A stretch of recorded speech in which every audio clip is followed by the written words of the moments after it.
What are most holistic practitioners missing?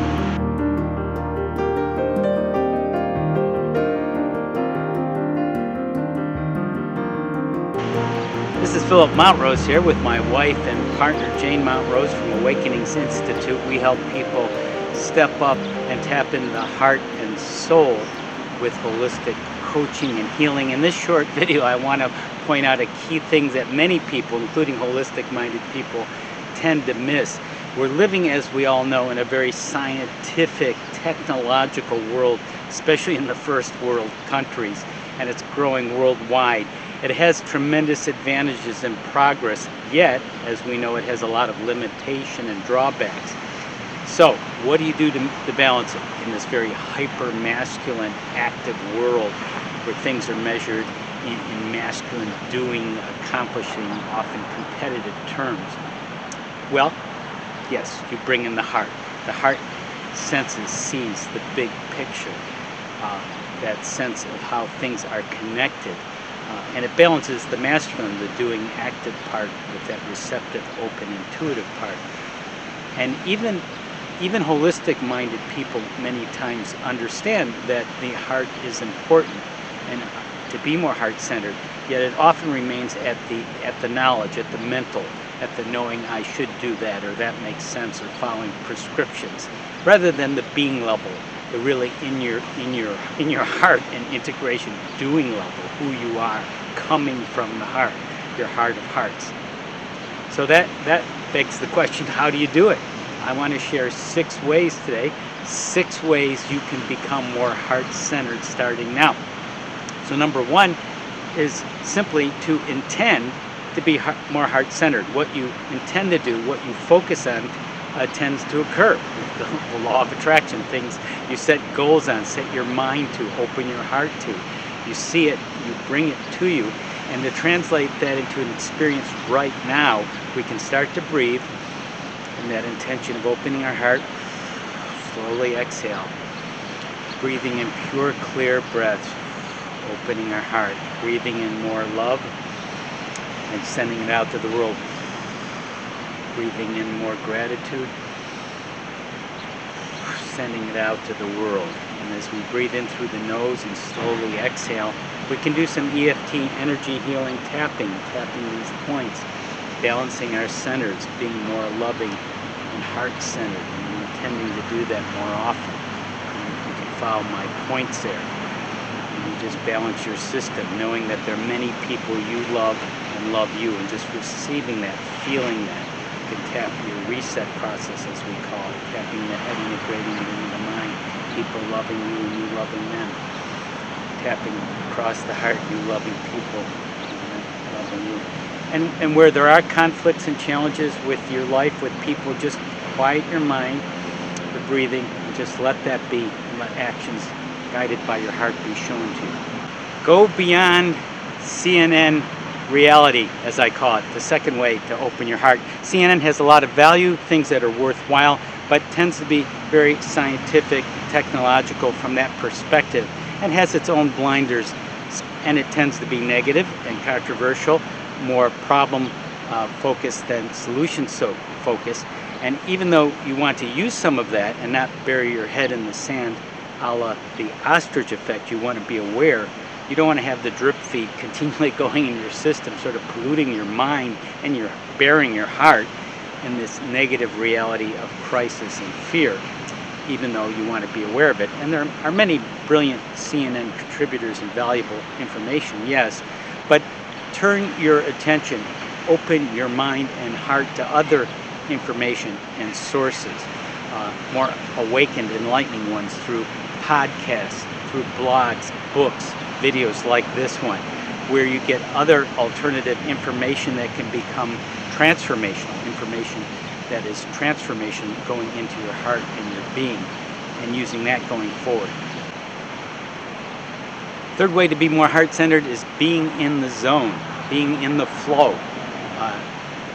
You know that artists and athletes in these amazing performances are just transcendent, doing things that are amazing. They're in a timeless place. Time is standing still. They're It's when, and you may be teaching or in conversation or thought or writing, where you just have these tremendous insights that just pour out naturally from a mysterious, deep place where you're connected with everything and everyone. Usually you're doing something you enjoy, you're challenged, the activity is its own reward, and it's beautiful, it's blissful, it's natural, it's organic, and yet you can't always be in the flow. You still have to balance your checkbook and do some details and maintenance in life. And it's something that you want to have access to and be in periodically, maybe even a good deal of the time, plateau zone experiences, flow experiences. How do you do it? Well, to set the conditions more favorably, which are very natural, is to do things you love. Be in the moment. Connect with things that are inspirational and uplifting to you. And that can open your mind and heart and be more heart-centered in the process. And that takes us to the next point, which is opening your heart, which is opening your mind. Because the heart knows. The heart physically is sometimes called the second brain, because there's so much more information coming from the heart to the brain than vice versa.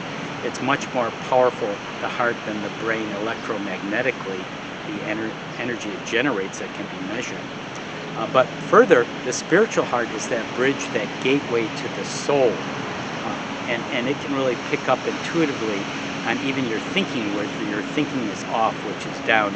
And you may have a lot of negative thoughts, and some people have more than others, and we all have these questions and doubts and fears. Maybe I'm not good enough, it's not going to work out, that things don't work out for me, this is happening bad again, and that may have a survivalist mode, but it's really very limiting.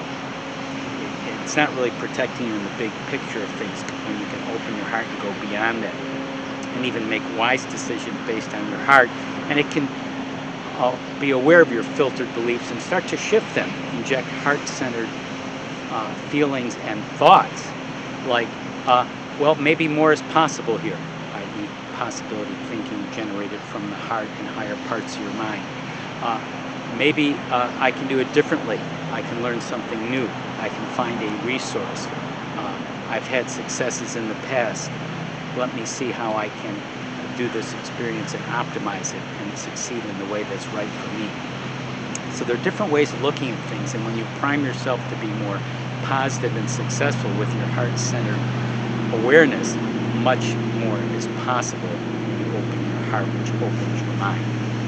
And the next way to be more heart-centered is to be on purpose. Joseph Campbell, the researcher, author, scholar, said, follow your bliss, follow your passions, follow your purpose. And sometimes that does come very blissfully and spontaneously and easily and in the flow. And other times it takes persistence, it takes effort, it takes going through things and staying with it. And your heart can guide you. It's the compass, it's the navigator, it's the North Star. So that will help you do more of what you do like, what you do wish, which fulfills you and other people. That's part of your purpose, you and the larger goal of others. And you have meaning in your life, and you make meaning in your life by following your heart and being on purpose, and your life has a lot more value and meaning and richness for you and everyone. It radiates out in the moment. And the final way I'm going to share to be more heart-centered is to do what we call soul-centered. And this may come in many different forms, soul-centering. Some people do physical movements, yoga, martial arts, Tai Chi, Qi Gong, different kinds of activities, meditation, mindfulness, certain ones. They work very well depending on you and your circumstances and what's right for your life now. What we like to do and what we teach and write about, like in our recent book, The Loving Power of Your Soul, is do a kind of soul centering, of bringing in, and there are many ways to do it. One of the ones we share is just opening your heart, breathing into your heart, breathing in pure energy and love into your heart, relaxing your cells, breathing into your heart, and feeling an opening, a portal and opening where you're feeling more love, expansion, acceptance. Just let that flow. bring that into your whole energy and energy field where you're feeling connected with your heart. Breathing that in nice and gently and easily, the way that's right for you. Imagine opening above your head where you're connecting with the universe now. You're always connecting, but now you're more conscious of it. Breathing it in, feeling love and energy coming through your system, just feeling it integrate into all your cells, the loving cells of your own beautiful, unique energy as a piece of the universe, a piece of oneness that's radiating out into infinity. Breathing that in.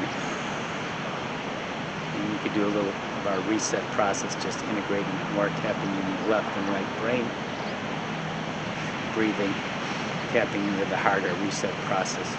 One of our holistic getting through EFT processes. Energy process. Okay, so you can do your own version or use that version, or go to our Loving Power of Your Soul book for other references. But do that regularly, because that will definitely increase your heart-centeredness way of being and viewing the world and experiencing. So if you use those 6 ways, you will be more heart-centered. You'll intend to do it. You'll go beyond the CN reality and get transformational information. You'll be more in the flow, using your heart to open your mind. You'll be on purpose more. You'll do heart-centered, soul-centering regularly. All of that will make the world richer and more beautiful. You can appreciate and take that in now. As you become more heart-centered, you send that out into the world, and the world too becomes